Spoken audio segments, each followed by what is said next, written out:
پس آپ صبر کیجئے اس پر جو وہ کہتے ہیں، یعنی آپ کے مخالفین، اور سورج کے طلوع اور غروب ہونے سے قبل اپنے رب کی حمد کے ساتھ تسبیح کیجئے، اور رات کے اوقات میں اور سجدوں کے بعد بھی اس کی تسبیح کیجئے، یعنی نماز کے بعد بھی اللہ تعالیٰ کی تسبیح بیان کیجئے۔ یہاں پر جو خطاب ہے وہ نبی صلی اللہ علیہ وسلم سے ہے، فاصبر علی ما یقولون، یعنی آپ کے دشمن یہ مشرکین آپ کے خلاف جو باتیں کرتے ہیں ان کی باتوں پر آپ صبر کیجئے، جو آپ کو جھٹلا رہے ہیں، جو آپ کو دھمکیاں دے رہے ہیں، جو آپ کے خلاف سازشیں کر رہے ہیں، اس کا جواب آپ صبر کے ساتھ دیجئے، اور اس کے برعکس آپ اپنا تعلق اللہ تعالیٰ سے زیادہ مضبوط کر لیجئے۔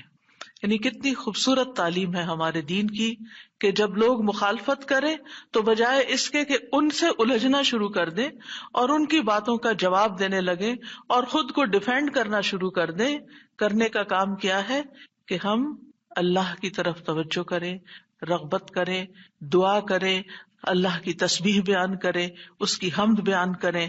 اسی لیے آگے فرمایا وَسَبِّحْ بِحَمْدِ رَبِّكَ، اور اپنے رب کی حمد کے ساتھ اس کی تسبیح بیان کریں، یعنی اللہ سبحانہ وتعالیٰ کو ان باتوں سے پاک قرار دیں جو باتیں یہ مشرکین اللہ سبحانہ وتعالیٰ سے منسوب کرتے ہیں، اور اس کے ساتھ ساتھ اللہ سبحانہ وتعالیٰ کی شان بلند کریں، اس کی تعریف بیان کریں، اس کی ایسی صفات بیان کریں جو اس کے شایان شان ہیں، اور یہ نفی اور اس بات دونوں مل کر اللہ کے کمال کو ثابت کرتے ہیں۔ اور یہاں تسبیح سے مراد یا تو ظاہری تسبیح ہے یعنی اللہ تعالیٰ کی پاکی بیان کرنا، یا پھر اس سے مراد نماز ہے، یعنی جب لوگوں کی باتیں تکلیف دے تو آپ اللہ سے نماز کے ذریعے مدد مانگے، فاستعینوا بالصبر والصلاۃ۔ اور پھر قبل طلوع الشمس سے مراد فجر کی نماز جو سورج طلوع ہونے سے پہلے ہوتی ہے، اور قبل الغروب سے مراد ظہر اور عصر کی نمازیں ہیں۔ وَمِنَ اللَّيْلِ فَسَبِّحْهُ، اس سے مراد رات کی نماز یعنی عشاء اور تہجد کی نماز ہے، اور مغرب بھی رات کا ہی ایک حصہ ہو جاتا ہے کیونکہ سورج غروب ہو چکا ہوتا ہے۔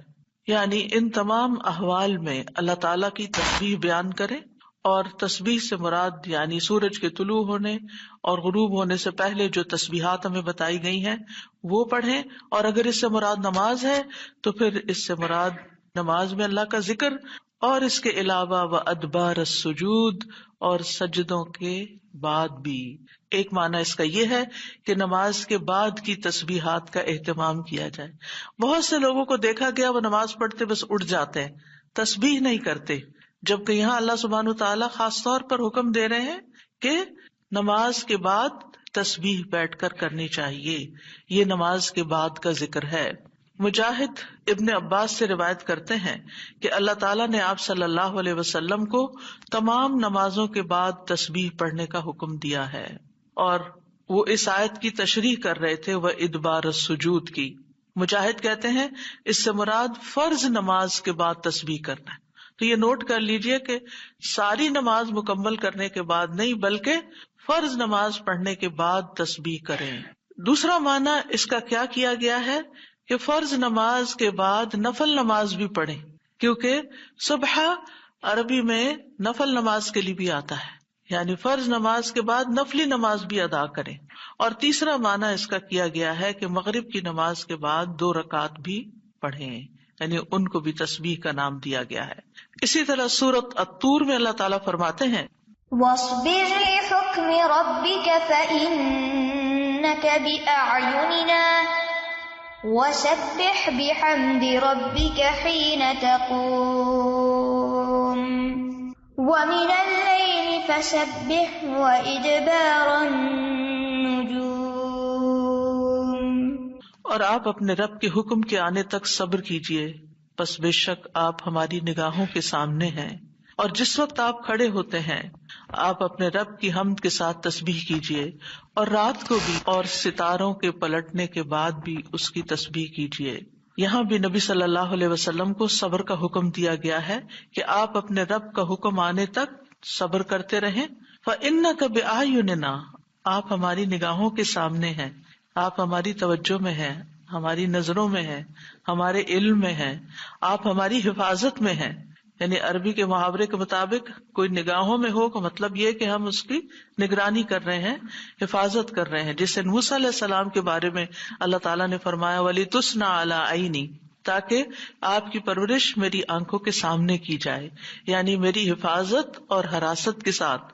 اور وَسَبِّحْ بِحَمْدِ رَبِّكَ حِينَ تَقُومُ، اس کا معنی ہے کہ جب آپ مجلس سے اٹھیں تو تسبیح کریں، جب نیند سے اٹھیں تو تسبیح کریں، جب نماز کے لیے اٹھیں تو تسبیح کریں، اور نماز میں بھی تسبیح کریں. اور اسی طرح تسبیح کے دو اور معنی بھی کیے گئے ہیں کہ رکوع اور سجدوں میں تسبیح کریں، اور پھر دعائے استفتاح میں تسبیح کریں، سبحانک اللہم و بحمدک، یہاں بھی تسبیح ہے. تو آپ دیکھ رہے ہیں کہ ہم دن میں کتنی بار اللہ سبحانہ و تعالیٰ کی تسبیح بیان کرتے ہیں. وَمِنَ اللَّيْلِ فَسَبِّحْ، رات میں بھی تسبیح کریں، اور اس سے مراد رات کی نماز، رات کی تسبیح ہے. جیسے بیڈ پہ جاتے ہوئے تسبیحات فاطمہ نبی صلی اللہ علیہ وسلم نے حضرت فاطمہ کو سکھائی تھی تاکہ ان کی تھکاوٹ دور ہو جائے. نماز کے علاوہ بھی تسبیح کرتے رہنا چاہیے. ادبار النجوم کے بھی 3 معنی ہیں. ایک معنی کیا گیا ہے فجر سے پہلے کی 2 رکعتیں پڑھنا.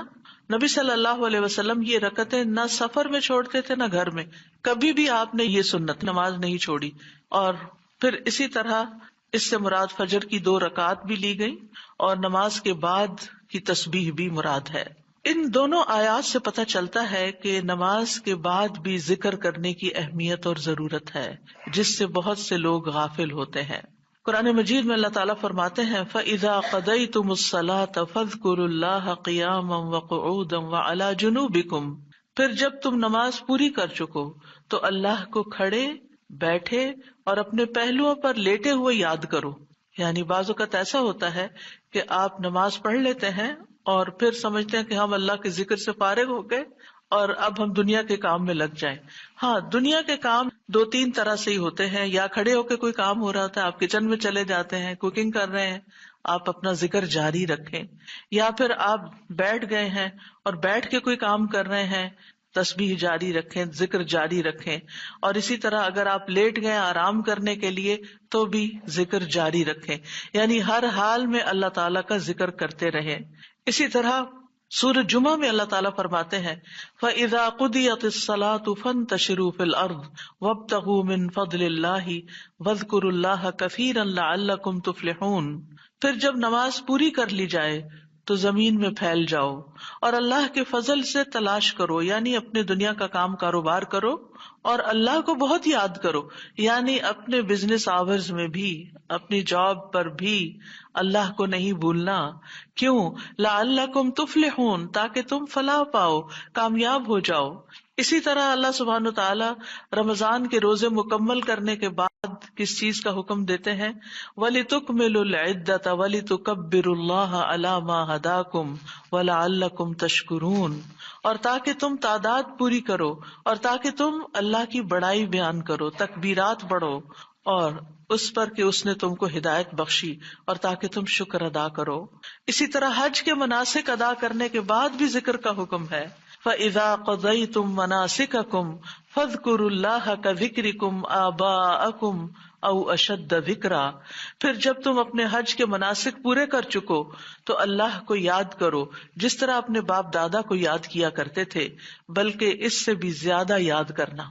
یعنی باپ دادا کو یاد کرنے، ماں باپ کو یاد کرنے سے بھی زیادہ اللہ کا ذکر کیا کرو، اللہ سبحانہ تعالیٰ کو زیادہ یاد کیا کرو.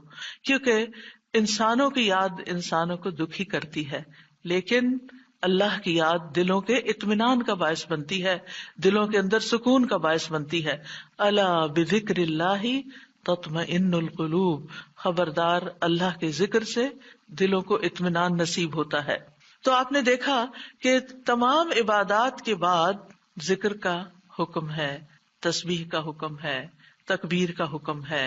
اسی طرح نماز کے بعد خاص طور پر، یعنی نماز پڑھتے ہی اٹھ نہیں جانا چاہیے، بلکہ وہاں بیٹھ کر بھی اللہ کا ذکر کرنا چاہیے، اور اس میں غفلت نہیں برتنی چاہیے اور سستی نہیں ہونی چاہیے. بعض لوگ سلام پھیرتے ہی سنت پڑھنے کے لیے کھڑے ہو جاتے ہیں، جیسے آج کل تراویح میں جلدی ہوتی ہے لوگوں کو، تو بس فرض نماز پڑھی، آیت الکرسی کا بھی ٹائم نہیں ملتا کہ جلدی سے. سنت کا ہوتا ہے کہ اگر آیت الکرسی پڑھنے بیٹھ گئے تو سنت رہ جائے گی، امام صاحب تراویح شروع کر دیں گے. تو میں سوچتی ہوں کہ جب گھر سے نکل ہی آئے اللہ کی یاد کے لیے، تو کم از کم مسنون مستحب طریقے سے ہی ہم ساری عبادات کریں تاکہ وہ دل کو پھر اطمینان بھی نصیب ہو. بہرحال ایک نماز کے بعد فوراً اگلی نہیں شروع کر دینی چاہیے، اس کے بیچ کے وقفے میں اللہ کا ذکر کرنا چاہیے. نبی صلی اللہ علیہ وسلم فجر کی نماز کے بعد طلوع آفتاب تک نماز کی جگہ بیٹھے رہتے تھے، اور فجر ارلی شروع کرتے تھے، اندھیرے میں شروع کرتے تھے، اور فجر پڑھنے کے بعد بیٹھے رہتے اور ذکر کرتے رہتے. سماک بن حرب کہتے ہیں، میں نے جابر بن سمرہ سے عرض کیا، کیا آپ رسول اللہ صلی اللہ علیہ وسلم کے پاس بیٹھے تھے؟ انہوں نے فرمایا کہ ہاں، بہت زیادہ، میں بہت بیٹھتا رہا ہوں آپ کے پاس. آپ اپنی نماز کی جگہ سے کھڑے نہیں ہوتے تھے جس جگہ صبح کی نماز پڑھتے تھے جب تک کہ سورج نہ نکل آتا، پھر جب سورج نکل آتا تو آپ کھڑے ہو جاتے. اسی طرح ایک اور روایت میں آتا ہے، نبی صلی اللہ علیہ وسلم جب فجر کی نماز پڑھتے تھے تو اپنی جگہ بیٹھے رہتے یہاں تک کہ سورج خوب اچھی طرح طلوع ہو جاتا. تو پھر اس وقت کیا کرتے تھے؟ اشراق کے نوافل.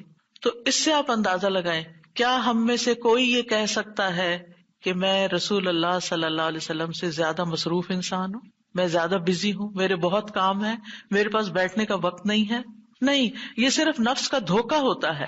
نفس ہمیں دھوکہ دیتا ہے کہ دیکھو، پہلے تم اٹھے ہو تہجد کے لیے، پھر تم نے پڑھی نماز اور پھر پڑھے اذکار، اور اب تم پھر بیٹھ کے اور انتظار کرو، اٹھو کچھ اور کام کرو. اچھا میرا وہ کام بھی ہے، میرا وہ کام بھی ہے. اور اس طرح ہم اپنے آپ کو تسلیاں دے کر اپنی جگہ سے اٹھ جاتے ہیں اور ذکر میں کوتاہی کر جاتے ہیں، جبکہ مستحب یہی ہے کہ اسی جگہ بیٹھ کر چاہے آپ تلاوت قرآن کریں، چاہے آپ صبح شام کے اذکار، یہی وقت ہے ان کا سورج نکلنے سے پہلے، اور حفاظت کے لیے جو پڑھتے ہیں وہ انہی اوقات میں پڑھے جاتے ہیں. لہٰذا اس وقت آپ وہ بھی پڑھ سکتے ہیں، آپ تسبیحات کر سکتے ہیں، آپ کوئی بھی اور ذکر، آپ قرآن مجید کا مطالعہ کر سکتے ہیں، تفسیر کی کوئی کتاب پڑھ سکتے ہیں، کوئی تفسیر کا لیکچر سن سکتے ہیں، اپنی تجوید درست کر سکتے ہیں، یعنی کہ کوئی سبق یاد کر سکتے ہیں. یعنی کوئی بھی چیز ذکر کی قسم کی آپ اس وقت میں تسلی کے ساتھ کر سکتے ہیں تاکہ یہ سنت پوری ہو جائے، کیونکہ اس کا اجر و ثواب بہت ہے. جو شخص اسی جگہ بیٹھا رہے اور پھر نفل پڑھ کے اشراق کے اٹھے تو اس کو حج عمرے کا ثواب ملتا ہے. نبی صلی اللہ علیہ وسلم نے صحابہ کو نماز کے بعد کے اذکار سکھائے. ابن تیمیہ رحمہ اللہ کہتے ہیں کہ نبی صلی اللہ علیہ وسلم جب لوگوں کو نماز پڑھاتے تھے تو آپ سلام پھیرنے کے بعد دعا نہیں کرتے تھے، اور نہ صحابہ ایسا کرتے تھے، نہ صبح کی نماز میں، نہ عصر کی نماز میں، نہ دیگر نمازوں میں، بلکہ آپ سے ثابت ہے کہ آپ اپنا چہرہ اصحاب کی طرف کر لیتے، یعنی پلٹ کے واپس بیٹھ جاتے، اللہ کا ذکر کرتے اور ان کو سکھاتے تھے. یعنی اذکار اور دعا میں تھوڑا سا فرق ہے. دعائیں زیادہ سے زیادہ سلام پھیرنے سے پہلے کر لیتے تھے، اور جو اذکار ہوتے تھے جیسے تسبیحات ہیں یا صبح شام کے اذکار ہیں یا باقی اذکار ہیں وہ بعد میں کر لیتے تھے، جیسے لا الہ الا اللہ وحدہ لا شریک لہ، اور اسی طرح دیگر اذکار جو ہیں. اور سلام پھیرنے کے بعد اللہ کا ذکر کرنا یعنی زیادہ مستحب ہے. اگرچہ دعا بھی کر سکتے ہیں، یعنی منع نہیں ہے. بعض علماء یہ کہتے ہیں کہ نبی صلی اللہ علیہ وسلم نے جو دبر الصلاۃ کا لفظ استعمال کیا نماز کے پیچھے، تو اس سے مراد نماز کے بعد بھی ہے. حضرت عائشہ کہتی ہیں کہ نماز کے بعد کے اذکار شیشے کو صاف کرنے کے بعد اس کو چمکانے کی طرح ہے. یعنی نماز میں آپ نے اپنی صفائی کر لی اور اب بعد کے اذکار کے جو آپ کو اور زیادہ چمکا رہے ہیں.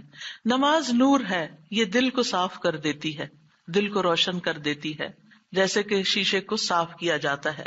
اور نماز کے بعد ذکر کرنا ایسا ہے جیسا کہ شیشے کو چمکایا جاتا ہے. فرشتے بھی دعائیں کرتے ہیں. رسول اللہ صلی اللہ علیہ وسلم نے فرمایا، جب تک تم اپنے مصلے پر جہاں تم نے نماز پڑھی تھی بیٹھے رہو اور ریاح خارج نہ کرو، گیس پاس نہ کرو، تو فرشتے تم پر برابر درود بھیجتے رہتے ہیں. یعنی اگر کوئی شخص فجر کی نماز پڑھ کے اپنے وضو کی حالت میں سورج نکلنے تک بیٹھا رہتا ہے تو آپ اپنے لیے بھی ذکر کر رہے ہیں اور فرشتے بھی آپ کے لیے دعائیں کر رہے ہیں. کیا دعا کرتے ہیں؟ اللہم اغفر لہ، اللہم ارحمہ، اے اللہ اس کی مغفرت فرما، اے اللہ اس پر رحم فرما. اور یہ اس وقت تک ہوتا رہتا ہے جب تک وہ وضو توڑ کر فرشتوں کو تکلیف نہ پہنچائے.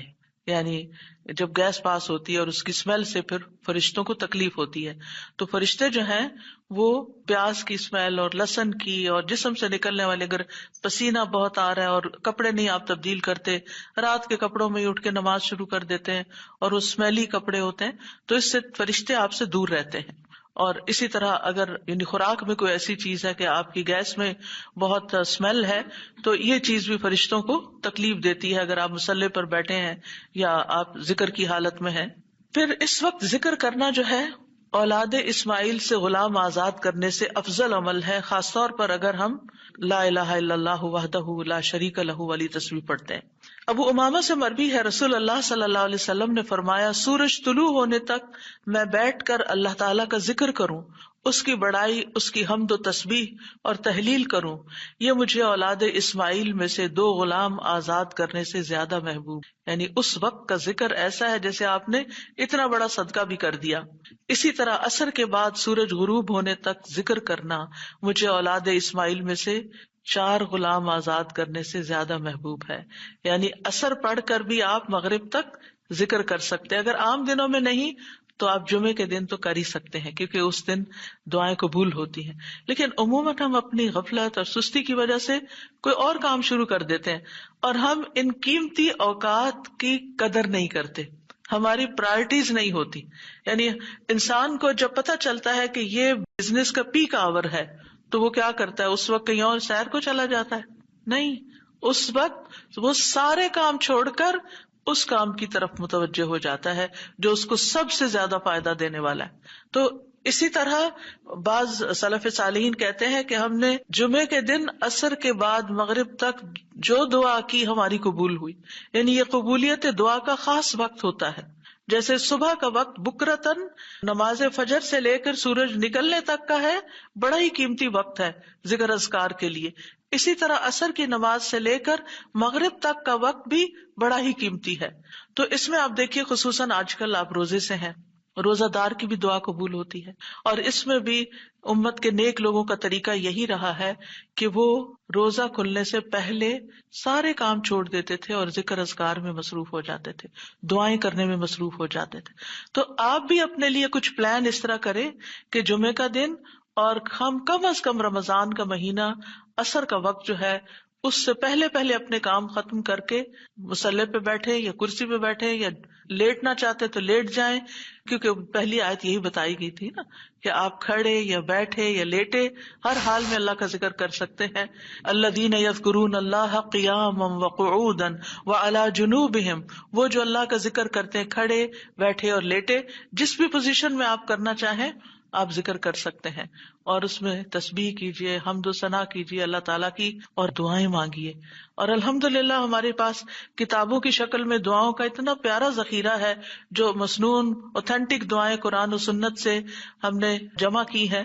اگر زبانی یاد ہے تو بہت ہی اچھا کہ دل لگا کے زبانی پڑھے، اور اگر زبانی یاد نہیں تو ان کو کھول لیجیے اور پڑھنا شروع کر دیجیے. اور صرف پڑھتے نہ جائیں، اس وقت کوئی قرات کا وقت نہیں ہے، یہ مانگنے کا وقت ہے. دیکھ دیکھ کر اس طرح پڑھیں دعا کو جیسے آپ مانگ رہے ہیں اللہ تعالیٰ سے.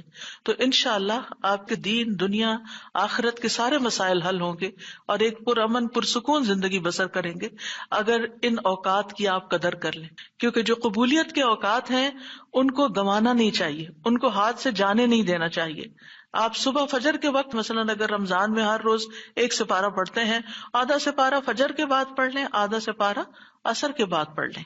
تو اس طرح بیلنس بھی ہو جائے گا، آپ کا دل نہیں گھبرا. کیونکہ ہمارا نفس جو ہے نا وہ اتنا آزاد منشا کہ وہ کہیں ایک جگہ بیٹھنے کی قید قبول نہیں کرتا.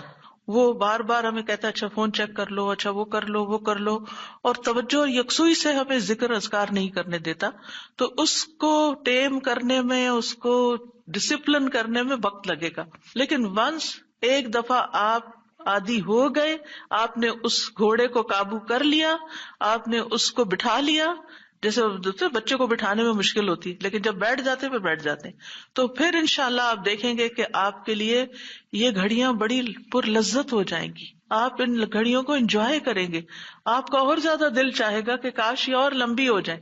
اچھا روزہ کھل گیا، ابھی تو میرا یہ بھی اور یہ بھی ٹارگٹ پورا نہیں ہوا. پھر اسی طرح یہ ہے کہ رسول اللہ صلی اللہ علیہ وسلم نے فرمایا، جو شخص فجر کی نماز جماعت کے ساتھ پڑھنے کے بعد بیٹھ کر اللہ کا ذکر کرتا رہے یہاں تک کہ سورج نکل آئے، پھر 2 رکعتیں پڑھے، اس کے لیے 1 حج اور عمرے کا ثواب ہے۔ انس فرماتے ہیں، پھر رسول اللہ صلی اللہ علیہ وسلم نے 3 بار فرمایا، پورا پورا پورا، یعنی پورا ثواب حج عمرے کا، پورا ثواب حج عمرے کا، پورا ثواب۔ یعنی آپ سوچئے کہ حج عمرہ کرنا کوئی آسان کام ہے؟ مشکل کام ہے، جس میں مال بھی انوالو ہے، آپ کی ایفرٹ بھی، آپ کا گھر چھوڑنا بھی، سب کچھ۔ لیکن اگر آپ کو ایک مصلی پہ بیٹھ کے اتنا بڑا اجر و ثواب ملتا ہے تو اور کیا چاہیے۔ صرف بات ہے اپنے نفس کو منانے کی، اپنے دل کو اور اپنے آپ کو ڈسپلن کرنے کی، اور ایک دفعہ آپ نے شروع کر لیا، اور اگر نہیں ہو پا رہا تو اللہ سے دعا کریں کہ اللہ تعالیٰ توفیق دے دے، اللہ تعالیٰ آسان کر دے، تو انشاءاللہ آپ کے لیے آسانی بھی ہو جائے گی۔ پھر اسی طرح نبی صلی اللہ علیہ وسلم نے فرمایا، اللہ تعالیٰ فرماتا ہے کہ میں اپنے بندے کے ساتھ ہوتا ہوں جب وہ مجھے یاد کرتا ہے اور میری یاد میں اپنے ہونٹ ہلاتا ہے۔ اور ایسے لوگ جو ذکر میں آگے ہوتے ہیں وہ درجات میں بھی بہت آگے ہیں، سبقت لے جانے والے ہیں، فالسابقون السابقون ہیں۔ رسول اللہ صلی اللہ علیہ وسلم نے فرمایا، مفردون سبقت لے گئے۔ صحابہ نے پوچھا، یا رسول اللہ مفردون کون ہوتے ہیں؟ آپ صلی اللہ علیہ وسلم نے فرمایا، جو اللہ کے ذکر میں مشغول رہتے ہیں، یعنی ہر وقت ان کا دھیان اپنے رب کی طرف ہوتا ہے، کیونکہ ذکر میں دل میں بھی یاد ذکر کہلاتا ہے، زبان سے کچھ بولنا بھی ذکر ہے، اور اس کے علاوہ قرآن کی تلاوت، نماز، یہ ساری ذکر کی قسمیں ہیں۔ یعنی کچھ فارمل ہے، کچھ انفارمل ہے، کچھ خبر ہے یعنی جیسے تسبیحات وغیرہ ہوتی، کچھ میں دعا ہوتی ہے، طلب ہوتی ہے، اللہ تعالیٰ سے اپنی حاجت مانگتے ہیں، یہ ساری چیزیں ذکر میں شمار ہوتی ہیں۔ اب آ جاتے ہیں ہم نماز کے بعد کے اذکار کے متعلق، اور یہ اذکار بھی آپ کو اس کتاب میں ملیں گے، نماز کے اذکار، یعنی نماز کے اندر کے ذکر بھی اور نماز کے بعد کے بھی۔ نماز کا سلام پھیرتے ہی نماز ختم ہو جاتی ہے، اس کے بعد سب سے پہلے کہنا چاہیے اللہ اکبر 1 بار، اور تھوڑا سا بلند آواز سے، جس سے پتہ چلے کہ نماز پڑھ لی ہے، اللہ اکبر۔ ابن عباس کہتے ہیں، میں نبی صلی اللہ علیہ وسلم کی نماز کے مکمل ہونے کو تکبیر کی وجہ سے سمجھ جاتا تھا۔ یعنی مثلا کوئی نفل پڑھ رہا ہے تو آپ کو نہیں پتہ چلتا کہ پڑھ چکا یا نہیں، لیکن اگر اس نے بلند آواز سے کہہ دیا اللہ اکبر تو پتہ چل گیا کہ ہاں اس کی نماز مکمل ہو گئی ہے۔ کیوں اللہ اکبر کہیں؟ کہ اللہ ہر چیز سے بڑا۔ آپ دیکھیں، ہم نے نماز کا آغاز کس سے کیا تھا؟ اللہ اکبر سے کیا تھا، اور نماز میں کئی بار ہم نے اللہ اکبر کہا، اور اب نماز کے اختتام پر بھی اللہ اکبر، رمضان کے اختتام پر بھی اللہ اکبر، یعنی اللہ کی تکبیر بیان کرنا۔ اللہ سبحانہ وتعالیٰ قرآن مجید میں فرماتے ہیں، اتل ما اوحی الیک من الکتاب واقم الصلاۃ ان الصلاۃ تنہی عن الفحشاء والمنکر ولذکر اللہ اکبر واللہ یعلم ما تصنعون۔ کتاب میں سے جو آپ کی طرف وحی کیا گیا ہے اس کی تلاوت کیجیے اور نماز قائم کیجیے، بے شک نماز بے حیائی اور برائی سے روکتی ہے، اور یقیناً اللہ کا ذکر تو سب سے بڑی چیز ہے، اور اللہ کو معلوم ہے جو کچھ تم کرتے ہو۔ تو اللہ کا ذکر سب سے بڑی چیز، اور اس ذکر میں اللہ کو سب سے بڑا قرار دینا سب سے بڑی چیز۔ اور نبی صلی اللہ علیہ وسلم اور پھر صحابہ کا طریقہ بھی یہی تھا کہ آپ فرض نمازوں کے بعد ذکر کرتے اور آوازیں بلند کرتے، یعنی نماز کے بعد کا ذکر جو ہے اس میں آواز اونچی ہوتی ہے۔ ابن عباس اس بات سے معلوم کر لیتے کہ لوگوں نے سلام پھیر لیا ہے کیونکہ وہ ان کے ذکر کی آواز سنتے تھے۔ یعنی مطلب یہ ہے کہ نماز کے بعد اللہ اکبر بھی اونچی آواز میں، استغفر اللہ استغفر اللہ استغفر اللہ یہ بھی ذرا اونچی آواز میں، یعنی ایک ہوتا ہے سری ذکر یعنی دل ہی دل میں پکارنا، اور ایک ہوتا ہے جاہری جس میں یہ ذکر جو نماز کے بعد ہوتا ہے اس کو تھوڑا اونچی آواز میں کرنا چاہیے، اور جس طرح وتر ختم ہونے کے بعد سبحان الملک القدوس سبحان الملک القدوس سبحان الملک القدوس ذرا اونچی آواز میں کہنا چاہیے۔ تو نبی صلی اللہ علیہ وسلم اس ذکر کو ہمیشہ اونچی آواز میں کرتے تھے، ٹھیک ہے، یعنی آپ کی اقتداء، آپ کی پیروی ہر معاملے میں یہ عبادت کے درجات کو بڑھا دیتی ہے۔ اور اس میں ہم یہ بھی دیکھتے ہیں کہ صحابہ کرام جو تھے وہ نبی صلی اللہ علیہ وسلم کی صرف سنت کو نہیں، سیرت کو بھی آگے بیان کرتے تھے کہ آپ نے کوئی کام کیا اور کس طریقے سے کیا، مثلا ذکر کیا اور کس طرح کیا، بلند آواز سے کیا یا آہستہ آواز سے کیا، بیٹھ کر کیا یا کھڑے ہو کر کیا. اور پھر آپ دیکھیے کہ نماز کے بعد اذکار جو ہیں وہ زیادہ پسندیدہ ہیں، یعنی دعاؤں کی نسبت زیادہ اذکار. ٹھیک ہے. اور پھر اسی طرح آپ دیکھیے کہ دوسرا ذکر جو آپ کریں گے وہ ہے استغفر اللہ 3 بار. استغفر اللہ استغفر اللہ. ثوبان کہتے ہیں رسول اللہ صلی اللہ علیہ وسلم جب اپنی نماز سے فارغ ہوتے تھے تو 3 مرتبہ استغفار فرماتے تھے، 3 بار استغفار کرتے. ولید کہتے ہیں میں نے اوزائی سے پوچھا آپ استغفار کس طرح فرمایا کرتے تھے؟ تو انہوں نے کہا آپ فرماتے تھے استغفر اللہ استغفر اللہ. اب نماز پڑھ لی ہے، استغفر اللہ کیوں؟ اس لیے کہ ہم تو نماز کا حق بھی ادا نہیں کرتے. ہمارا دھیان کہاں سے کہاں چلا جاتا ہے، ہم کئی دفعہ بھول جاتے ہیں، ہمیں سجدہ سہو کرنا تک یاد نہیں رہتا، ہمیں کچھ پتہ نہیں ہوتا ہم نے کون سی سورت پڑھی، کیا تلاوت کی.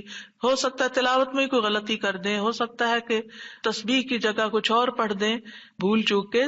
تو ہم نماز کے اندر بھی بہت کچھ غلط کرتے رہتے ہیں جانے انجانے. اور خاص طور پر جن لوگوں نے اپنی نماز کے پروننسیشن کی اصلاح نہیں کی وہ تو کچھ سے کچھ پڑھتے رہتے ہیں بعض اوقات. یعنی پروننسیشن صحیح نہ ہونا جو ہے وہ الفاظ کے مطلب کو ہی بدل دیتا ہے. اس لیے پہلی پرائرٹی میں کوئی ایسا ٹیچر ڈھونڈیے کہ جو آپ کی نماز سن کے اس کا پروننسیشن آپ کو ٹھیک کر دے. بہرحال نماز کے بعد استغفر اللہ استغفر اللہ. اور ایک اور چیز، نماز پڑھنے کے بعد انسان کو ایک فیلنگ ہوتی ہے کہ میں نے کچھ کیا ہے، لیکن جب انسان استغفر اللہ کہتا ہے تو اس میں عاجزی کا اظہار ہوتا ہے کہ اللہ تیرا حق ادا نہیں کیا، مجھے ابھی بھی گناہوں کی بخشش کی ضرورت ہے. اور آپ دیکھیے کہ یہ الفاظ نبی صلی اللہ علیہ وسلم ادا کرتے تھے جن کے اگلے پچھلے سارے گناہ معاف کر دیے گئے تھے. تو جو شخص نماز کے بعد استغفار پڑھتا ہے وہ اپنی نمازوں پر کبھی فخر غرور تکبر نہیں کر سکتا کہ میں بڑا نمازی ہوں، میں بڑا پرہیزگار ہوں، میں بڑا عبادت گزار ہوں. نہیں، وہ یہ دیکھے گا کہ میں نے حق ادا نہیں کیا، میرے سے جو کمی کوتاہی ہوئی ہے اللہ تعالیٰ اس کو معاف کر دے. جو چیز مکمل طور پر ادا کرنی چاہیے تھی اس کو اس طرح نہیں ادا کیا، کچھ نہ کچھ کوتاہی واقع ہو گئی، تو اس بخشش کے طلب کرنے سے اللہ تعالیٰ کوتاہی سے درگزر فرما دے گا انشاءاللہ. اور ویسے بھی استغفار کرنے سے نقص یا کمی کوتاہی جو ہے اس کا ازالہ ہوتا ہے ہماری عام روزمرہ زندگی میں بھی. تیسرا ذکر، اب آپ دیکھ رہے ہیں یہ ذکر ہے، اللہ اکبر بھی ذکر ہے، استغفر اللہ بھی ذکر ہے، اور تیسرا یہ بھی ذکر ہے اللہم انت السلام ومنک السلام تبارکت ذی الجلال والاکرام. اے اللہ تو سراپا سلامتی ہے اور تجھی سے سلامتی حاصل ہوتی ہے، تو بڑی برکتوں والا ہے اے جلال و اکرام والے. یعنی استغفار کے بعد پھر فوراً بعد اللہ تعالیٰ کی تعریف اور یہ ذکر. السلام جو ہے یہ اللہ تعالیٰ کے ناموں میں سے ایک نام ہے جس کا مطلب یہ ہے کہ اللہ تعالیٰ ہر طرح کی آفات سے، عیبوں سے، ہر طرح کے نقص سے سلامت ہے. کوئی چیز اس کو نقصان نہیں دے سکتی، نہ لوگوں کی باتیں جو اللہ تعالیٰ کے خلاف کرتے ہیں، یا لوگوں کے گمان، یا لوگوں کی نافرمانیاں اور گناہ اور عبادت نہ کرنا، اللہ کا حکم نہ ماننا. اللہ تعالیٰ کو کوئی چیز نقصان نہیں دیتی، وہ سلامت ہے، اس کو کسی کی ضرورت ہی نہیں ہے. یہ جو کچھ ہم کرتے ہیں، ذکر ہو، عبادت ہو، یہ اپنے ہی فائدے کے لیے کرتے ہیں، اللہ تعالیٰ پر کچھ احسان نہیں ہے. تو ہم یہ کہتے ہیں اللہم انت السلام کہ اللہ تعالیٰ آپ سراسر سلامتی ہیں اور آپ کا ہر فعل جو ہے وہ ظلم سے سلامت ہے، پاک ہے، ہر شر سے پاک ہے. آپ کی تقدیر، آپ کے فیصلے، ہر چیز سلامتی پر مبنی ہے. ومنک السلام، سلامتی تیری ہی طرف سے آتی ہے، یعنی تو ہی سلامتی دیتا ہے یا تو ہی سلامتی کو روک لیتا ہے. سلامتی کا مالک بھی تو ہی ہے، تو سلامت رکھے تو ہم سلامت ہیں. تو یہ تعلق اللہ تعالیٰ سے انسان اپنا ظاہر کرتا ہے کہ انسان اپنے رب کے بارے میں کیا سمجھتا ہے. تبارکتا، تبارکتا کا لفظ برکت سے ہے جس کا مطلب ہوتا ہے کثرت سے کسی چیز کا بڑھنا اور قائم رہنا، یعنی تیری خیرات و برکات بہت زیادہ ہیں. ذل جلال والاکرام، اے عزت اور جلال والے. جلال کا مطلب ہے عظمت، بڑائی، اور اکرام کا مطلب ہے احسان.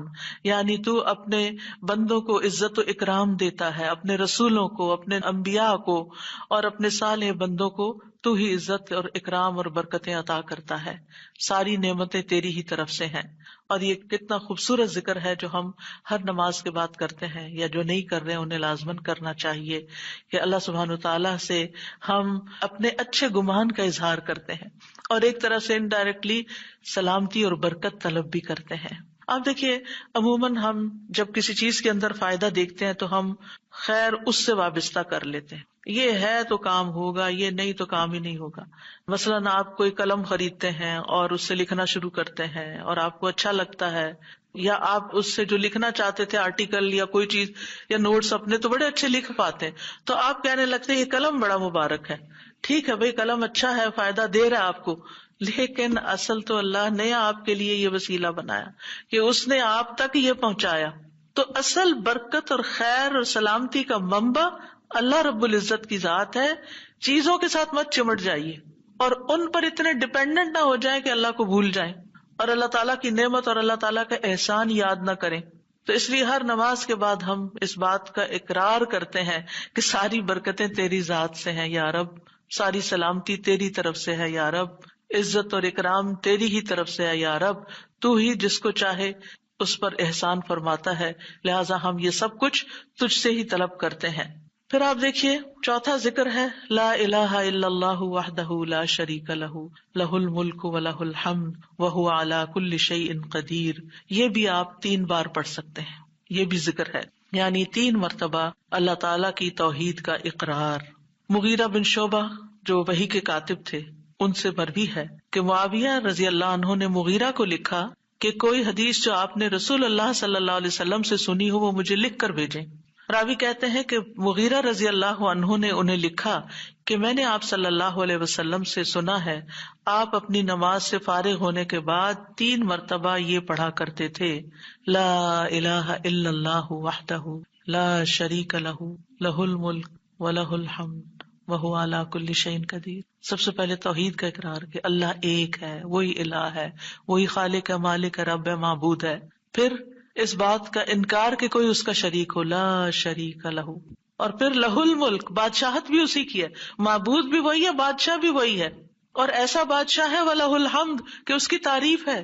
دنیا کے بادشاہوں کا حشر ہوتا دیکھا ہے آپ نے، ان کے ساتھ کیا کیا جاتا ہے، لیکن اللہ سبحانہ تعالیٰ کی بادشاہت پر کوئی آنچ نہیں آتی، کوئی اس کو ہلا نہیں سکتا، کوئی اس کو نقصان نہیں دے سکتا، کوئی اس پر باتیں نہیں بنا سکتا، کوئی اس کا نقص نہیں نکال سکتا کہ اللہ تعالیٰ نے آسمان میں یہ کیا چیز بنا دی، زمین میں کیا بنا دی. نہیں، وَلَهُ الْحَمْدُ، اسی کی ہے تعریف.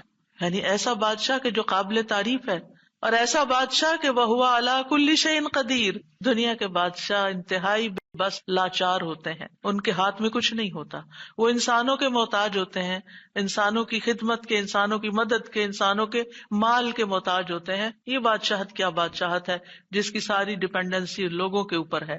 تو اصل بادشاہت تو اللہ کی ہے کہ جو ہر چیز پر پوری قدرت رکھتا ہے. تو آپ اس احساس کے ساتھ اگر اللہ تعالیٰ کا یہ ذکر کرتے ہیں تو آپ کا دل ایک سکون سے بھر جائے گا، ایک خوشی سے بھر جائے گا کہ میں ایسی ہستی کو جانتی ہوں، ایسی ذات کو جانتی ہوں کہ جو اتنی خوبیوں کی مالک ہے. کیونکہ یہ انسان کی فطرت میں ہے، انسان کی نفسیات میں ہے کہ وہ کسی چیز کی تعریف کر کے خوش ہوتا ہے، اور عام طور پر ہم صرف سامنے نظر آنے والی چیزوں کی تعریف کر کر کے خوش ہوتے رہتے ہیں، اور تھوڑے دن کے بعد وہ بھی خراب ہو جاتی ہے، وہ تعریف بھی ساتھ ہی چلی جاتی ہے. انسان ہے تو مر جاتے ہیں، ان کے اعمال ہے تو ختم ہو جاتے ہیں، اور کبھی وہ اچھے ہوتے ہیں اور پلٹ بھی جاتے ہیں. وہ کہاں گئی تعریفیں؟ جوان ہے تو بڑھاپے میں ساری تعریفیں چلی گئی، مالدار تھے تو غریب ہوئے تو ساری تعریفیں چلی گئیں. اسی طرح علم ہے اور جنون لاحق ہو گیا تو ساری تعریفیں چلی گئیں، سب کچھ الٹ گیا. اور دنیا کے یہ سارے نظارے آپ نے دیکھے ہوں گے کہ جب ہر نعمت لوگوں پر الٹ جاتی. اسی لیے ہم دعا کرتے ہیں نا کہ اللہم انی اعوذ بک من زوال نعمتک، کہ اللہ نعمتوں کے زوال سے بچانا. یہ انتہائی تکلیف دہ چیز ہے، لیکن یہ ایک دنیا کا قانون ہے، یہ سب کچھ ہوتا ہے اور ہماری آنکھیں دیکھتی ہیں. لیکن اللہ سبحانہ و تعالیٰ ان سب چیزوں سے پاک ہے، اس کو کوئی زوال نہیں اور اس کا کوئی کچھ بگاڑ نہیں سکتا، اور وہ ہر چیز پر پوری طرح قادر ہے، جو چاہے کر سکتا ہے، اور تعریف اسی کے لیے ہے. 5واں ذکر لا الہ الا اللہ وحدہ لا شریک لہ لہ الملک ولہ الحمد وہو علی کل شیء قدیر. اللہم لا مانع لما اعطیت ولا معطی لما منعت ولا ينفع ذا الجد منك الجد. اللہ کے سوا کوئی الہ نہیں، وہ اکیلا ہے، اس کا کوئی شریک نہیں، بادشاہت اسی کی ہے اور تمام تعریف اسی کے لیے ہے، اور وہ ہر چیز پر پوری طرح قدرت رکھنے والا ہے. اے اللہ، جو کچھ تو نے دیا ہے اسے کوئی روکنے والا نہیں، اور جو کچھ تو نے روک دیا اسے کوئی دینے والا نہیں، اور کسی مالدار کو تیری بارگاہ میں اس کا مال نفع نہیں پہنچا سکتا. ابتدا میں تو وہی اللہ کی توحید بیان ہوئی، اس کی بادشاہت اور اس کی حمد کا ذکر ہے اور اس کی قدرت کا ذکر ہے، اور اس کے بعد کہ جو اللہ نے دیا، جو وہ دینا چاہتا ہے اسے کوئی روک نہیں سکتا. یہاں بھی آپ دیکھیں، مانگ کچھ نہیں رہی، یہ ذکر ہے، یہ دعا نہیں، یہ کیا ہے؟ ذکر ہے. اور جو کچھ تو نے روک دیا کوئی دے ہی نہیں سکتا، اور سارے ہی مالدار فقیر ہیں، اور خاص طور پر تیرے سامنے فقیر ہیں. یا ایھا الناس انتم الفقراء الی اللہ واللہ هو الغنی الحمید. اے لوگو، تم سب اللہ کے فقیر ہو، اللہ کے محتاج ہو، اور اللہ ہی غنی، مالدار اور وہی قابل تعریف ہے. واللہ هو الغنی الحمید. ٹھیک ہے. نبی صلی اللہ علیہ وسلم جب سلام پھیرتے تھے تو یہ دعا پڑھا کرتے تھے یا یہ ذکر کیا کرتے تھے. اور اس میں آپ دیکھیے کہ یہ جو عقیدہ ہے نا کہ اللہ روکے تو کوئی دے نہیں سکتا، یہ انسان کو بڑا اطمینان دے دیتا ہے. اگر کوئی چیز، کوئی خیر آپ کی طرف آنے سے رکی ہوئی ہے تو وہ اللہ ہی نے روکی ہوئی ہے، آپ پر رحمت کی وجہ سے. بدگمان نہ ہو اس سے، کسی وجہ سے رکی ہوئی ہے. آپ کسی کی کوئی اچھی چیز دیکھتے ہیں، کسی کا مینشن دیکھتے ہیں تو سوچتے ہیں کتنا خوش قسمت ہے، کتنے بڑے گھر میں رہتا ہے. کسی کے پاس فراری دیکھتے ہیں تو آپ کہتے ہیں واہ کتنا خوش قسمت ہے. لیکن آپ کو نہیں پتا کہ یہی چیزیں اس کے لیے کتنی بڑی آزمائش بنی ہوئی ہیں، آپ نہیں جانتے. اور اگر اللہ نے آپ کو نہیں دی تو آپ کو بہت سے شر سے محفوظ رکھا ہوا ہے. تو اللہ کا روکنا بھی خیر کا باعث ہوتا ہے. یہ سبق پکا کر لیں کہ جب اللہ تعالیٰ کوئی چیز نہیں دیتا یا دیر سے دیتا ہے یا روک لیتا ہے اور کوئی چارہ نہیں ہوتا، آپ کہتے ہیں میری کوئی دعا قبول نہیں ہو رہی، میرا کوئی طریقہ کام نہیں آ رہا، تو اس میں بھی کوئی خیر ہوتی ہے، کیونکہ جو اللہ نے مقدر میں لکھا ہے وہ پہنچ کے رہے گا. کوئی روک نہیں سکتا جو تو دے، اور کوئی دے نہیں سکتا جو تو روک لے. اور جسے اللہ نے آپ کے مقدر میں لکھا ہے وہ آپ تک آئے گا ہی آئے گا. سورۃ فاطر میں اللہ تعالیٰ فرماتے ہیں ما یفتح اللہ للناس من رحمت فلا ممسک لها وما یمسک فلا مرسل له من بعدہ وہو العزیز الحکیم. جو کچھ اللہ لوگوں کے لیے رحمت میں سے کھول دے اسے کوئی بند کرنے والا نہیں، اور جو وہ بند کر دے اس کے بعد اسے کوئی کھولنے والا نہیں. حدیث میں آتا ہے ما اصابک لم یکن لیخطئک وان ما اخطأک لم یکن لیصیبک. جو کچھ تمہیں پہنچا وہ تم سے خطا ہونے والا نہیں تھا، اور جو نہیں ملا وہ ہرگز ملنے والا نہیں تھا. قرآن مجید میں سورۃ الرعد میں اللہ تعالیٰ فرماتے ہیں وَإِذَا أَرَادَ اللَّهُ بِقَوْمٍ سُوءًا فَلَا مَرَدَّ لَهُ. جب اللہ کسی قوم کے ساتھ برائی کا ارادہ کر لیتا ہے تو اس کو کوئی پھیرنے والا نہیں، کوئی سپر پاور اس ملک کی مدد نہیں کر سکتی اگر اللہ نے اس کے لیے جنگ کا فتنہ یا کسی اور طرح کی کوئی آزمائش لکھی ہے. یہ اللہ کے فیصلے ہوتے ہیں، یا اللہ نے کسی قوم کو تباہ کرنے کا فیصلہ کر لیا ہو تو کوئی اس کو روک نہیں سکتا. لہٰذا ہمیں اللہ پر ہی بھروسہ کرنا چاہیے، اور ہر حال میں ایسی پریشان کن باتوں پر اللہ تعالیٰ ہی کی طرف رجوع کر لینا چاہیے. یاد رکھیے اگر کوئی چیز نہیں ملی تو اللہ تعالیٰ کو الزام مت دیں، اللہ تعالیٰ سے ناراض نہیں ہو، اللہ تعالیٰ سے بد ظن نہیں ہو. یہ روکنا اس کی رحمت ہے. انسان اگر ان دو جملوں پر ایمان لے آئے تو پھر اس کا مکمل بھروسہ اللہ کی ذات پر ہو جائے گا. وہ رزق کے بارے میں اللہ پر ہی توکل کرے گا، نقصان کو دور کرنے اور بھلائی کو پانے کے لیے اللہ پر ہی بھروسہ کرے گا. وہ اللہ کو اپنے لیے کافی سمجھے گا. یعنی جہاں کہیں دل چھوٹا ہوا، جہاں کہیں کوئی پریشانی آئی، کہتے حسبی اللہ و نعم الوکیل. اللہ کار ساز یعنی کام بنانے والا اللہ ہی میرے لیے کافی ہے، وہ میرا کام بنائے گا، وہ میری مشکل آسان کرے گا. تو یہ توحید ربوبیت اور الوہیت پر مشتمل جملے ہیں. ابن تیمیہ کہتے ہیں یہ حدیث دو عظیم اصولوں پر مشتمل ہے. نمبر 1 توحید ربوبیت، اور وہ ہے جسے اللہ دینا چاہے اسے کوئی روک نہیں سکتا، اور جسے وہ روک دے اسے کوئی نہیں دے سکتا. بس بندہ اللہ ہی پر توکل کرتا ہے اور اسی سے مانگتا رہتا ہے، کیونکہ دینا جو اس نے ہے. تو پھر کسی اور سے کیوں مانگے گا، کسی اور سے توقع لگا کے کیوں بیٹھ جائے گا، کسی اور کے در پہ کیوں جائے گا. اس کو پتا ہے صرف اللہ ہی نے کرنا ہے جو کرنا ہے. اس سے عقیدہ توحید پکا ہوتا چلا جاتا ہے کہ صرف اللہ ہی نے کرنا ہے. اور توحید الوہیت ولا ينفع ذا الجد منك الجد. عام طور پر انسان یہ سمجھتا ہے میرے پاس مال ہے، مجھے کوئی مشکل نہیں، یعنی جب کوئی کام سامنے آتا ہے نا تو فوراً دیکھتا ہے کتنا ہے بینک میں، کتنا کیش رکھا ہے، کیا ہے میرے پاس، کتنی پراپرٹی ہے، یعنی فوراً انسان کا دماغ گھوم کے اس طرف چلا جاتا ہے نا، بہت ہے، انف ہے، کام ہو جائے گا۔ اللہ چاہے گا تو ہوگا، صرف آپ کے مال سے کچھ نہیں ہوتا۔ آپ سارا لگا دیں، بزنس میں پورا لاس ہو سکتا ہے، پھر بتائیے آپ کے مال نے آپ کو کیا فائدہ دیا؟ کچھ نہیں ہو سکتا جب تک اللہ نہ چاہے۔ مال بھی جب فائدہ دیتا ہے جب اللہ چاہتا ہے، اولاد بھی جب فائدے کی ہوتی ہے جب اللہ چاہتا ہے۔ کسی انسان سے فائدہ صرف اس وقت پہنچتا ہے جب اللہ چاہتا ہے۔ آپ نے دیکھا ہوگا کتنے ہی اچھے سے اچھے لوگ ہوتے ہیں ہر وقت کام آنے والے، ایک وقت ایسا آتا ہے وہ ایسے بےچارے مجبور ہوتے ہیں کہ ان کو نہ کرنی پڑتی ہے کہ بھائی سوری یہ نہیں کر سکتے، کیونکہ سب کچھ ان کے اختیار میں نہیں ہے، سب کچھ ان کے بس میں نہیں ہے۔ اسی طرح انسان کے پاس بعض اوقات کوئی عہدہ ہوتا ہے، انفلوئنس ہوتا ہے، وہ سمجھتا ہے یہ عہدہ ہے میرے پاس، میں سب کچھ کر سکتا، نہیں کر سکتے۔ آپ نے دیکھا ہوگا دنیا کے بڑے بڑے ملکوں کے جو حکمران ہوتے ہیں کتنے بے بس ہوتے ہیں، کچھ بھی نہیں ہوتا ان کے ہاتھ میں، اپنی تقدیر نہیں بنا سکتے، اپنا فائدہ نہیں کر سکتے۔ اور پھر آپ دیکھیے کہ اللہ سبحانہ وتعالیٰ دنیا اسے بھی دیتا ہے جس سے وہ محبت کرتا ہے، اور اسے بھی دیتا ہے جس سے وہ محبت نہیں کرتا۔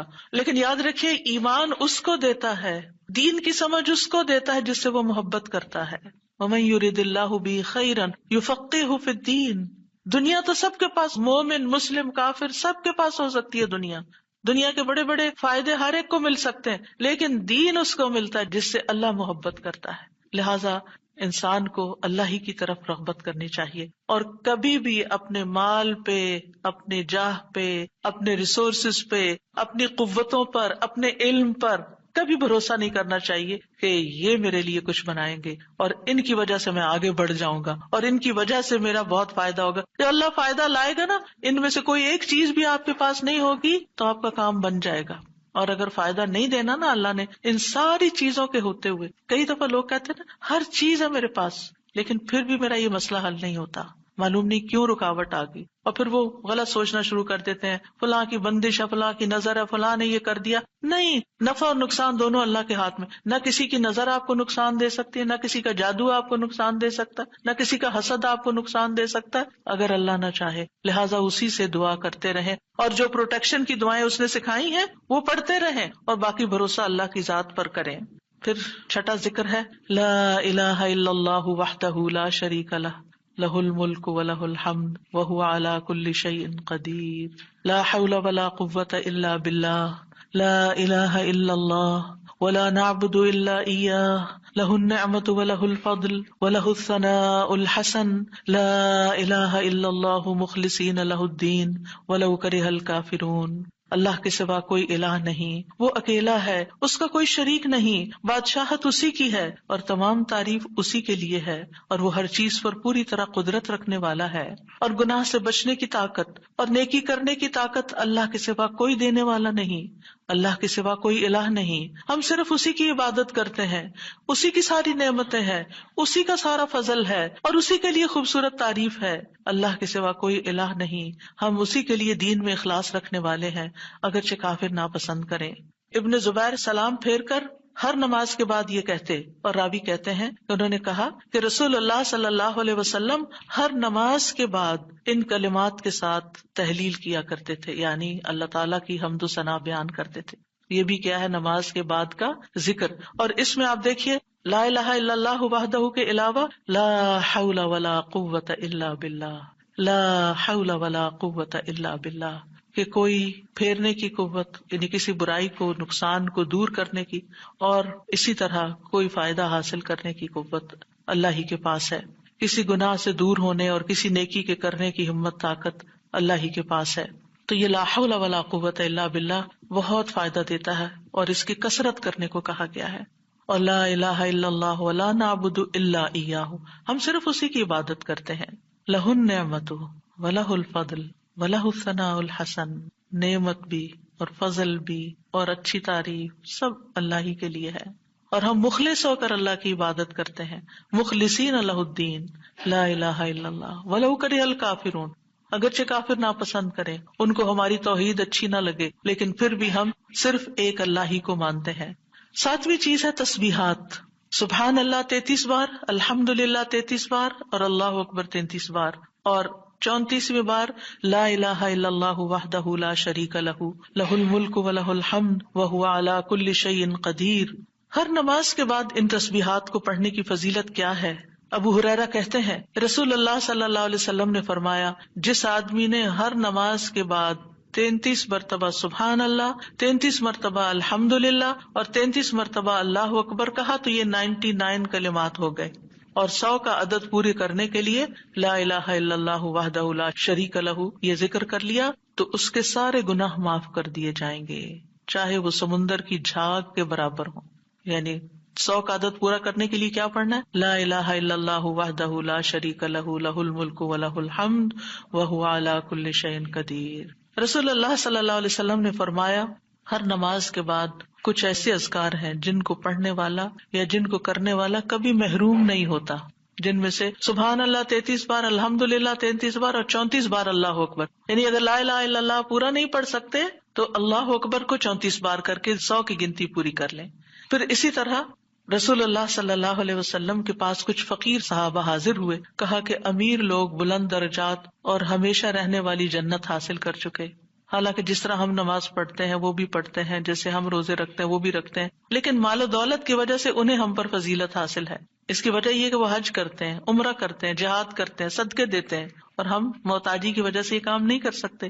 آپ نے فرمایا کیا میں تمہیں ایک ایسا عمل نہ بتا دوں، اگر تم اس کی پابندی کرو گے تو جو لوگ تم سے آگے بڑھ چکے ہیں تم انہیں پالو گے اور تمہارے مرتبے تک کوئی نہیں پہنچ سکتا، اور تم اپنے سامنے موجود لوگوں میں سب سے بہتر ہو جاؤ گے سوائے ان کے جو یہی عمل شروع کر دیں۔ ہر نماز کے بعد 33 بار سبحان اللہ، 33 بار الحمدللہ، 33 بار اللہ اکبر، اور پھر 34ویں بار تو وہ ذکر آپ کو بتا ہی دیا گیا۔ اور اگر آپ 33 بار نہ پڑھ سکیں تو 10 بار سبحان اللہ، 10 بار الحمدللہ اور 10 بار اللہ اکبر پڑھ لیا کریں۔ یعنی اگر جلدی ہے تو پھر 10 بار بھی پڑھ سکتے ہیں۔ نبی صلی اللہ علیہ وسلم نے فرمایا 2 عمل ایسے ہیں اگر کوئی مسلمان بندہ ان کی پابندی کر لے تو جنت میں داخل ہوگا، اور وہ بہت آسان ہے مگر ان پر عمل کرنے والے بڑے کم ہیں۔ وہ کیا ہیں؟ ہر نماز کے بعد 10 بار سبحان اللہ، 10 بار الحمدللہ، 10 بار اللہ اکبر۔ فرمایا زبان کی ادائیگی کے اعتبار سے تو 150 بار ہے، یعنی 5 نمازوں میں 10 بار، اور ترازو میں 1500 ہوں گے۔ اور جب سونے لگے تو 34 بار اللہ اکبر، 33 بار الحمدللہ اور 33 بار سبحان اللہ کہے۔ زبانی طور پر تو یہ 100 ہے مگر میزان میں یہ تسبیحات 1000 ہوں گی۔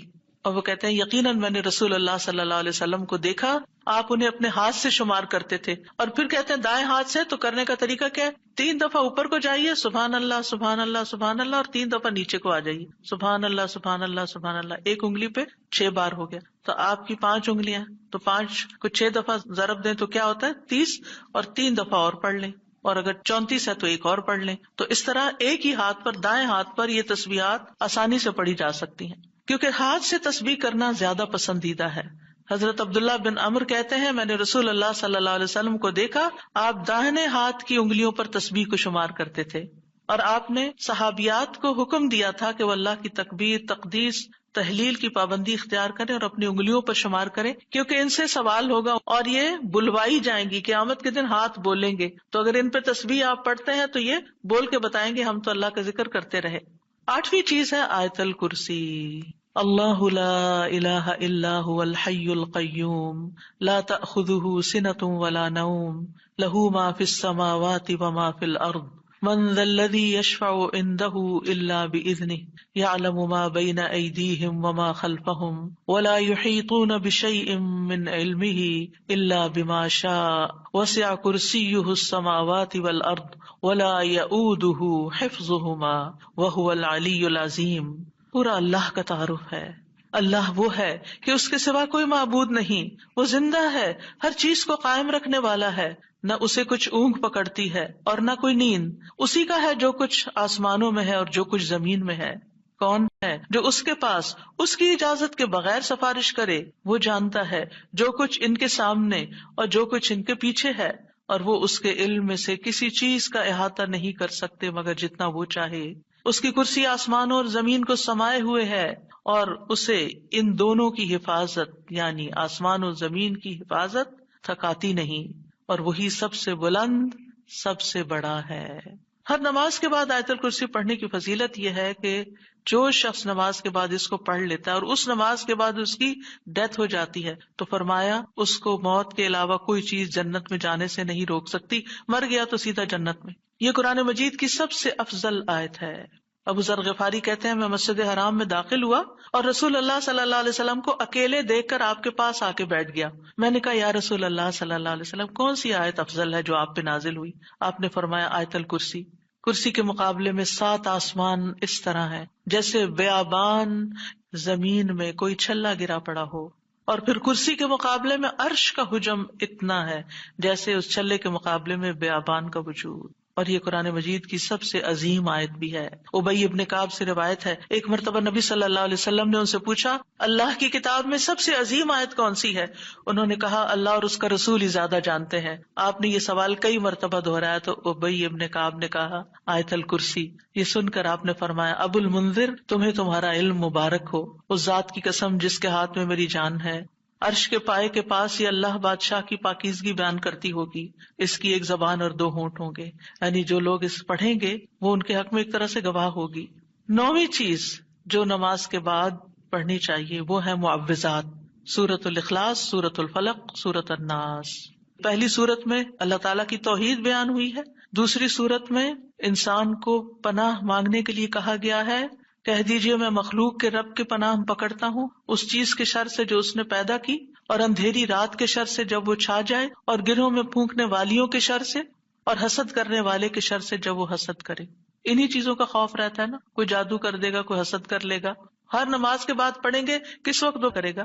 اس کو تو آپ موقع ہی نہیں دے رہے کہ وہ جادو کرے یا آپ سے حسد کرے۔ ہر 2 نمازوں کے بیچ میں جو کوئی ایسا فتنہ فساد آیا اس کا ازالہ ہوتا چلا جائے گا۔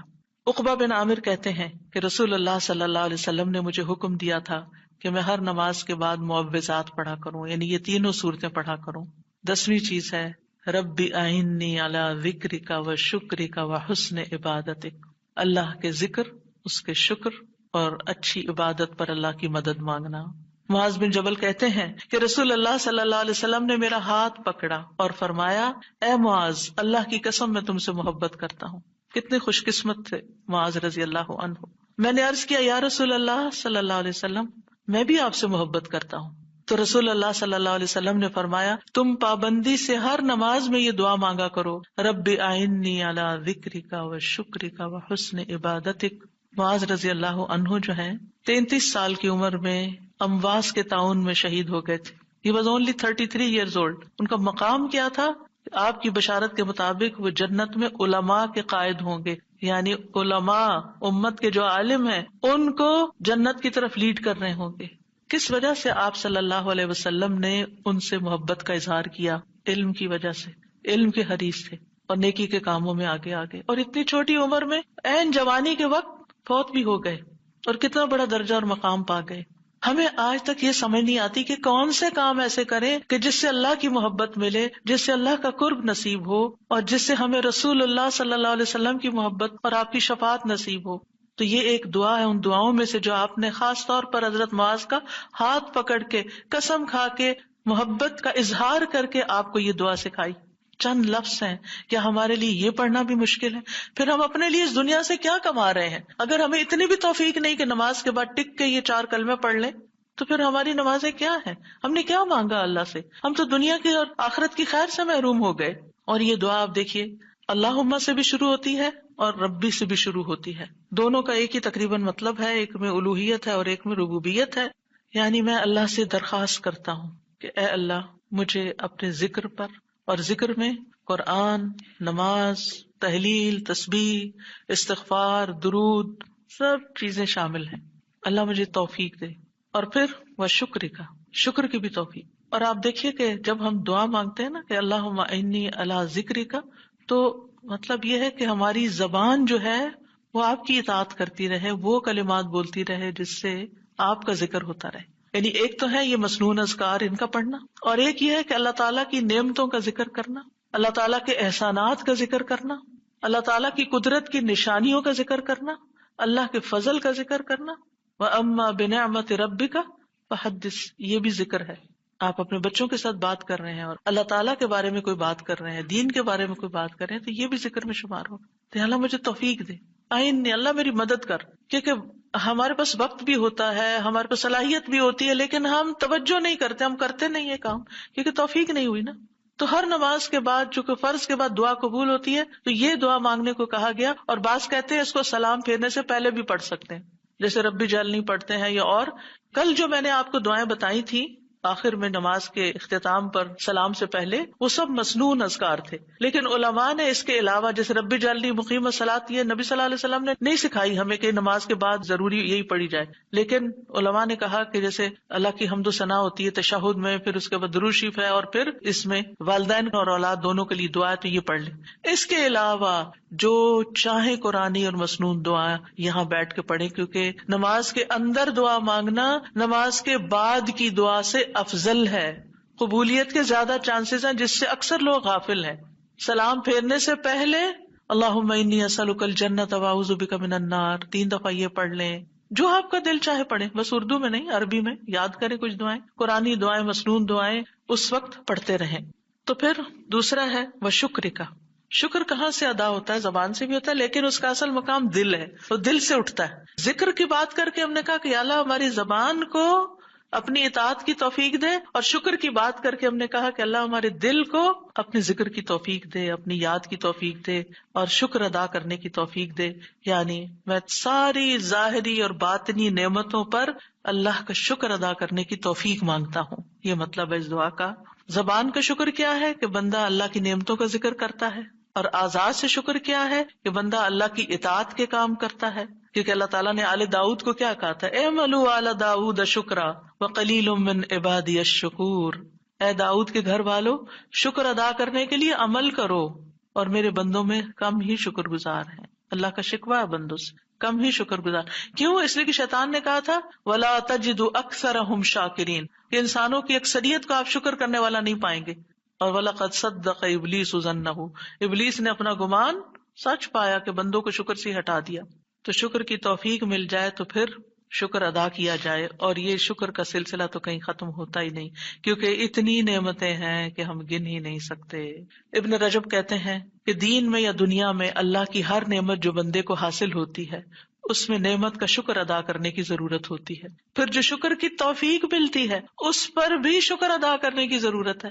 یعنی شکر پر بھی شکر، یہ ایک اور نعمت ہے، اس میں دوبارہ شکر ادا کرنے کی ضرورت ہے. پھر دوبارہ شکر کیا تو ایک اور نعمت مل گئی، اب کیا ہے؟ ایک اور دفعہ شکر کریں. اور یہ سلسلہ ہمیشہ جاری رہتا ہے، یعنی شکر کا سلسلہ کبھی ختم نہیں ہونا چاہیے. شکر کرتے ہی چلے جائیں. وحسن عبادتک، اور اپنی خوبصورت عبادت کی توفیق عطا فرما. اور خوبصورت عبادت اسی وقت ہو سکتی ہے جب اس میں اخلاص ہو، اور نبی صلی اللہ علیہ وسلم کی اتباع ہو، اطاعت ہو. اطاعت اعضاء سے کی جاتی ہے، یعنی ہمارے اعضاء، ہاتھ پاؤں، ہمارا جسم یہ عبادت میں مشغول ہوتا ہے. بعض اوقات ہم ڈھیروں عبادت کر لیتے، ڈھیر سارے نفل پڑھ لیتے، بہت کچھ کر لیتے، لیکن اس کو کوئی کوالٹی نہیں ہوتی. یہاں یہ نہیں کہا گیا کہ کثیر عبادتک، یہاں کیا کہا گیا؟ حسن عبادتک، کہ اللہ خوبصورت عبادت کی توفیق دے. امام ابن تیمیہ کے بارے میں آتا ہے کہ جب وہ قید ہوئے تو اپنے سجدوں میں یہ دعا پڑھا کرتے تھے، اللہم اعنی علی ذکرک و شکرک و حسن عبادتک. کیونکہ اللہ کی توفیق کے بغیر ہم یہ کام نہیں کر سکتے. جس کی زندگی میں ذکر آ گیا، جس کی زندگی میں شکر آ گیا، اور جس کی زندگی میں خوبصورت عبادت آ گئی، وہ خوش قسمت ترین انسان ہے، اس کو سبھی کچھ مل گیا. اور جو ان چیزوں سے محروم ہے پھر ہر خیر سے محروم ہے، چاہے دنیا کی قارون جیسی دولت اس کے پاس کیوں نہ ہو، پوری دنیا اس کی فین ہو، اس کی تعریفیں کرے اور اس کی فدائی شدائی ہو، کوئی فائدہ نہیں ہے. ایک اور دعا ہے رب قنی عذابک یوم تبعث عبادک، اے میرے رب مجھے اس دن کے عذاب سے بچانا جس دن تو اپنے بندوں کو اٹھائے گا. 3 بار یہ دعا، اے اللہ ہمیں اس دن کے عذاب سے بچانا جس دن تو اپنے بندوں کو اٹھائے گا. 1 دفعہ بھی پڑھی جا سکتی، 3 دفعہ کی شرط نہیں ہے. برا بن عازب کہتے ہیں جب ہم رسول اللہ صلی اللہ علیہ وسلم کے پیچھے نماز پڑھتے تھے تو ہم آپ کی دائیں طرف کھڑے ہونے کو پسند کرتے تھے تاکہ آپ ہماری طرف رخ کر کے متوجہ ہوں. برا کہتے ہیں میں نے آپ کو فرماتے ہوئے سنا، یعنی آپ پلٹ رہے تھے اور کہہ رہے تھے رب قنی عذابک یوم تبعث عبادک. یہ رات کو سوتے ہوئے بھی پڑھا کریں اور نمازوں کے بعد بھی کہ اللہ اس دن کے عذاب سے بچا لینا جس دن تو بندوں کو دوبارہ پیدا کرے گا. 13 اللهم اغفر لي ما قدمت وما أخرت وما أسررت وما أعلنت وما أسرفت وما أنت أعلم به مني